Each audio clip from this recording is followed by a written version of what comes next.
Par Larry Hodgson 29 octobre 2016 Orchidée dans la neige. Un de mes cymbidiums dans la neige cette semaine. Je cultive des cymbidiums miniatures Cymbidium CVS, depuis une vingtaine d'années. Malgré leur nom courant qui suggère une plante toute petite, ils sont d'assez bonne taille. La plupart atteignent 45 à 60 cm de hauteur. La clé de succès de ces orchidées pas comme les autres est de leur assurer un traitement nettement froid à l'automne. Ils peuvent même tolérer de légères gelées. Sans traitement au froid, par contre, il n'y aura pas de floraison. J'ai appris à mettre les miens à l'extérieur pendant l'été, les plaçant au plein soleil. Les jardiniers des régions aux étés torrides, par contre, devraient leur offrir une ombre partielle pendant leur séjour estival à l'extérieur, et de les laisser là jusqu'à tard à l'automne. En fait, ils ne semblent même pas dérangés par une chute de neige en autant qu'elle fonde rapidement. Dans un climat plus doux que le mien, comme dans le sud de la France, vous pouvez même les laisser à l'extérieur tout l'hiver, les rentrant à l'intérieur seulement pendant les nuits vraiment froides,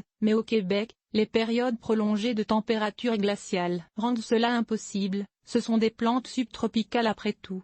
Donc je rentre les miens pour l'hiver lorsque les températures commencent à demeurer proches du gel, pas seulement pendant la nuit, mais aussi le jour. Souvent à la mi-novembre ou la fin de novembre. À l'intérieur, la plupart des cymbidiums fleurissent pendant l'hiver. Une fois qu'ils sont à l'intérieur, je mets mes cymbidiums dans un endroit frais et lumineux et je les arrose très modérément, seulement assez pour que le terreau ne s'assèche complètement. À la floraison, qui a généralement lieu entre la toute fin de l'automne et le début du printemps, j'augmente les arrosages. Au printemps, après la floraison, je rempote et divise si nécessaire, lorsque leur terreau se décompose, donc après quelques années. Maintiens un arrosage plus assidu et commence à les fertiliser, avec n'importe quel engrais qui me tombe sous la main. Les orchidées non plus ne savent pas lire les étiquettes d'engrais. Enfin, je les remets à l'extérieur assez tôt au printemps, dès qu'il n'y a plus de gel dans l'air, et ils passent à nouveau leur printemps, été et automne en plein air. Je trouve que les cymbidiums miniatures sont parmi les orchidées les plus faciles à cultiver,